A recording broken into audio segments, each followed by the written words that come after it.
Assalamualaikum warahmatullahi wabarakatuh. Kami dari kelompok 5 yang beranggotakan saya sendiri, Adam Cahya Pratama, kemudian ada Agung Sulaiman, Sasabila Kristina, Imas Fajri, dan yang terakhir adalah Oksana Diva Ramsi.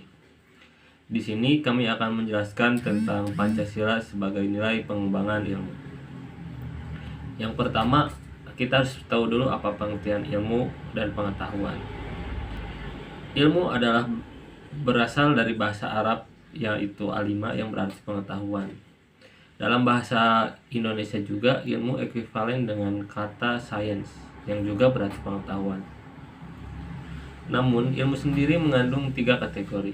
Yang pertama adalah hipotesis, teori, dan dalil hukum. Hipotesis adalah merupakan dugaan sementara dari sesuatu objek atau teori. Kemudian dari hipotesis tersebut bisa membentuk teori, dan dari teori tersebut jika valid bisa langsung ke dalil hukum atau prosesnya berlangsung ke dalil hukum. Jadi tahapannya ngurut hipotesis, teori, dan kemudian ke dalil hukum. Yang kedua adalah pengetahuan. Secara etimologis, pengetahuan berasal dari kata knowledge. Dalam bahasa Encyclopedia of Philosophy dijelaskan bahwa pengetahuan adalah kepercayaan yang benar.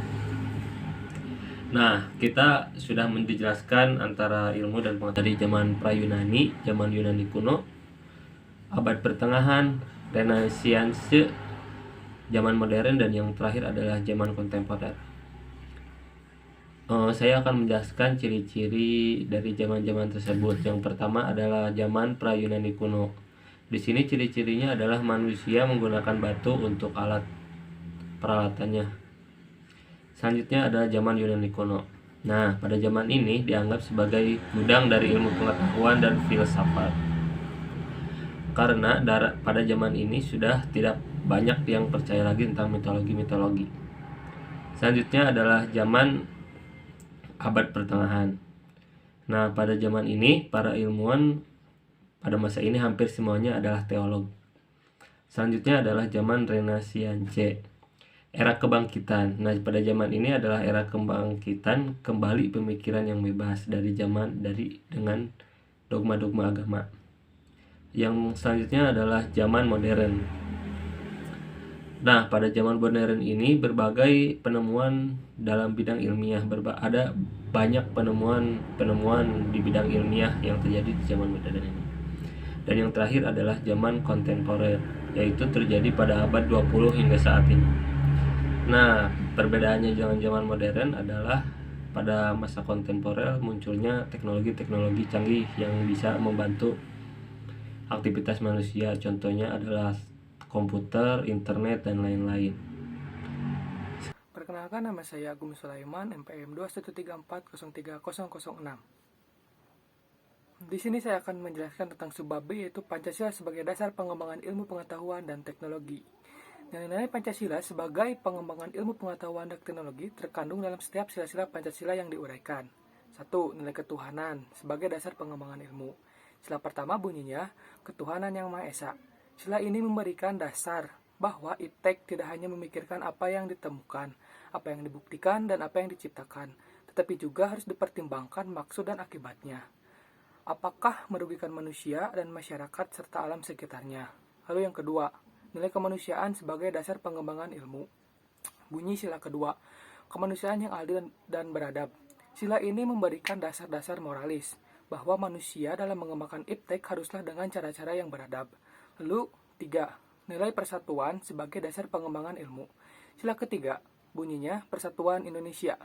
Sila ini mendasari bahwa iptek hendaknya dapat menumbuhkan rasa nasionalisme, rasa kebesaran bangsa, serta rasa keluhuran bangsa sebagai bagian dari umat manusia di dunia.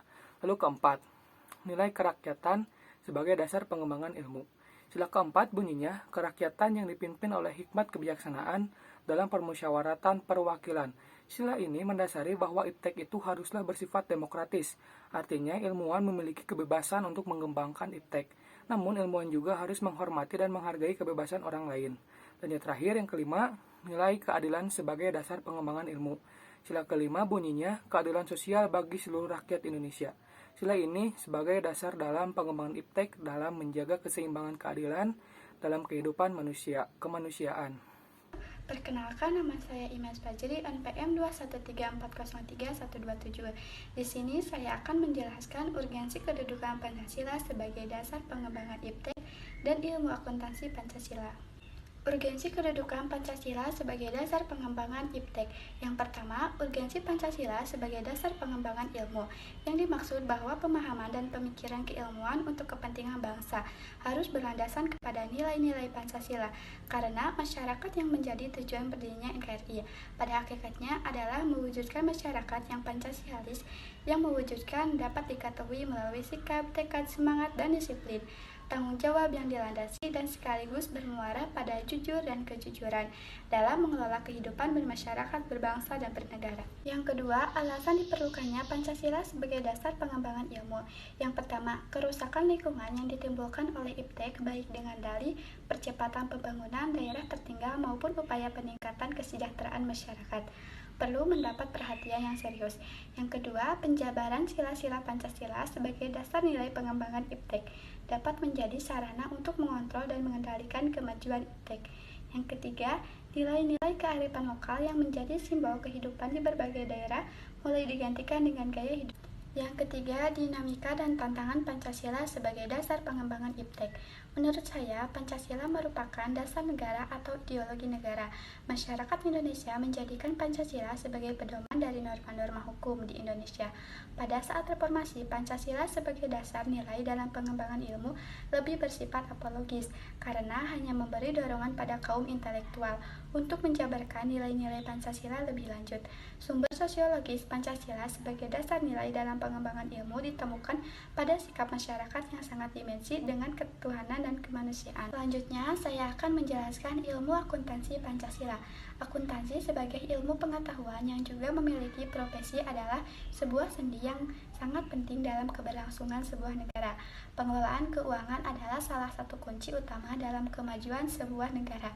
Ilmu akuntansi bukan satu-satu yang diperlukan untuk mengelola keuangan negara, tapi perlu pengaturan kode perilaku yang disebut ilmu akuntansi Pancasila. Internalisasi nilai-nilai Pancasila dalam profesi akuntansi akan melahirkan sebuah paradigma akuntansi yang kokoh dalam mengcounter perilaku KKN. Pengelolaan keuangan dengan ilmu akuntansi Pancasila akan mewujudkan cita-cita dan tujuan bangsa Indonesia yang tercantum dalam pembukaan Undang-Undang 1945. Perkenalkan, nama saya Sabila Kristina dengan nomor NPM 213403183. Saya di sini akan menjelaskan bagaimana cara kita menjadikan Pancasila untuk melandasi keilmuan akuntansi. Yang ke-1, dengan memahami sila pertama Pancasila, yaitu ketuhanan yang Maha Esa. Kita harus mempertanggungjawabkan aktivitas keuangan kita kepada Tuhan. Yang kedua, dengan memahami sila kedua Pancasila, yaitu kemanusiaan yang adil dan beradab. Maka, akuntansi tidak boleh memandang satuan uang sebagai alat ukur utama. Namun, akuntansi juga harus memperimbankan satuan tidak terukur yang pada hakikatnya bertujuan untuk membentuk pribadi menjadi manusia humanis. Yang ketiga, dengan memahami sila ketiga Pancasila, yaitu persatuan Indonesia. Asas gotong royong menjadi dasar dalam membangun akuntansi karena tidaklah lengkap jika tidak ada semangat kebinekaan di dalamnya. Yang keempat, dengan memahami sila keempat Pancasila, yaitu kerakyatan yang dipimpin oleh hikmat kebijaksanaan dalam permusyawaratan perwakilan. Akuntansi tidak boleh dibuat dengan tujuan mengistimewakan kelas tertentu. Akuntansi harus dibuat dengan berorientasikan kesejahteraan bersama. Kemudian yang terakhir, dengan memahami sila Pancasila yang kelima, yaitu keadilan sosial bagi seluruh rakyat Indonesia. Dengan menerapkan sudut pandang berkeadilan dalam paradigma akuntansi, secara langsung ataupun tidak langsung, kita diarahkan untuk berorientasi kepada pemerataan kesejahteraan masyarakat. Sekian materi yang dapat saya sampaikan. Terima kasih. Saya Oksandri Paramski, NPM 213403104 akan menjelaskan tentang manfaat Pancasila bagi pengembangan ilmu akuntansi. bukan hanya untuk kepentingan pemilik dan kreditor, namun juga kepada masyarakat dan lingkungan, menimbulkan konsekuensi bahwa fokus dari pemikiran akuntansi bukan hanya kepada konsep keuntungan, namun juga pertanggungjawaban kepada unsur-unsur sosial. Dalam tataran yang lebih luas, akuntansi juga harus memiliki pertanggungjawaban kepada Tuhan. Melalui penggambaran definisi akuntansi berdasarkan perspektif Pancasila, diharapkan setiap entitas tidak akan memiliki pola pikir untuk mencari keuntungan sebesar-besarnya yang diukur dari aspek moneter. Dalam konteks yang lebih luas, pendefinisian akuntansi berdasarkan perspektif Pancasila juga akan membantu setiap entitas memenuhi aspek pertanggungjawaban berdasarkan unsur-unsur humanis. Masing-masing sila memiliki unsur-unsur yang saling terkait dengan tidak dapat dipisahkan. Kesan pesan belajar pendidikan Pancasila bersama Pak Adi. Kesannya, pembelajaran yang diberikan Pak Adi sangat bermanfaat, menyenangkan, dan tidak membuat jenuh. Pesannya, semoga Pak Adi sehat selalu, diberikan kesehatan untuk terus mengajar pendidikan Pancasila, dan semangat terus membuat konten-konten edukasinya. Sekian dari saya. Wassalamualaikum warahmatullahi wabarakatuh.